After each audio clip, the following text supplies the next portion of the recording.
আসসালামু আলাইকুম রহমতুল্লাহি বারকাতুহু। এখন কথা বলবো ফ্যামিলি ভিসা রুটে ইনকাম থ্রেশহোল্ড নিয়ে মাইগ্রেশন অ্যাডভাইজারি কমিটি এবং কমিটিতে যে রেসপন্স আছে সেই রেসপন্স সম্পর্কে মাইগ্রেশন মিনিস্টারের বক্তব্য। Migration advisory committee make to publish family visa review in summer. এই সামারে রিভিউ বের হবে মাইগ্রেশন অ্যাডভাইজারি কমিটির।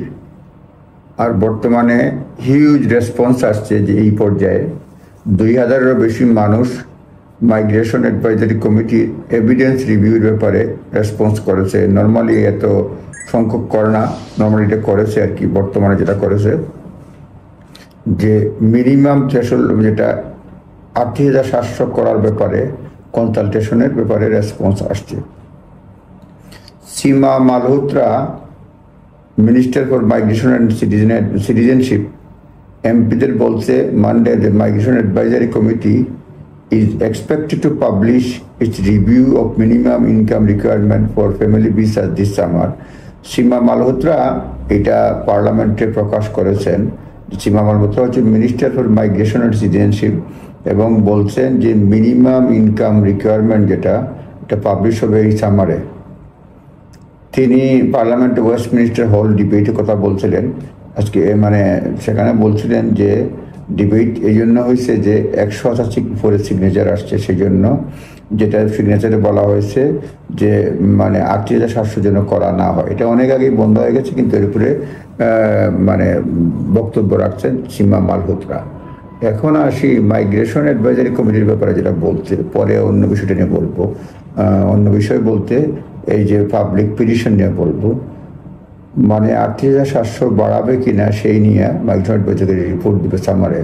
কারণ বলা হচ্ছে once the MAC report has been receive by the government, minister বলছেন ম্যাকের রিপোর্ট যখন গভর্নমেন্ট রিসিভ করবে a further equalities impact assessment will be completed.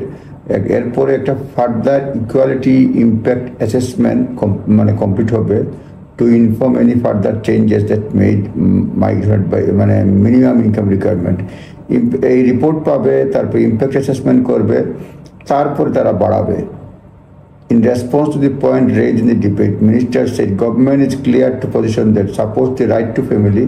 সরকারের পলিসি, মন্ত্রী বলছেন সরকারের পলিসি হচ্ছে right to family life and value the contribution people from overseas make the UK. Overseas people ইউকেতে যে কন্ট্রিবিউশন করে সেটাকে ভ্যালু করা, রিজেক্টিং কল টু মানে যে স্ক্র্যাপ করে দেওয়ার ব্যাপারে সেটা বলতে মালহোত্রা বলছেন এটা long establish principal that family life in the UK must be based that balances the need of family and those UK taxpayer and also enable family migrant to integrate in the British life. হ্যাঁ, এটা বলছেন এই যে সেটার ব্যাপারে আমি পরে একটা ভিডিওতে বলবো। মোট কথা হচ্ছে যেটা আসবে সামারে সেটা নিয়ে কথা বলছি।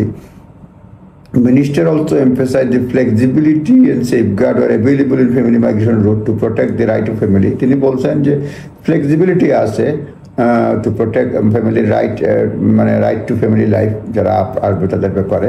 সুতরাং আমরা দেখি কি হয় না হয়। সামারে রিপোর্ট আসবে যে ফ্যামিলি রুটের মানে ইনকাম থ্রেশহোল্ডটা 80,700 হবে কি না। মাইগ্রেশন অ্যাডভাইজারি কমিটি রিপোর্ট দেবে, তারপর ইম্প্যাক্ট অ্যাসেসমেন্ট হবে, তারপর সরকার সিদ্ধান্ত নেবে। আপনারা ভালো থাকবেন, কথা হবে। আসসালামু আলাইকুম।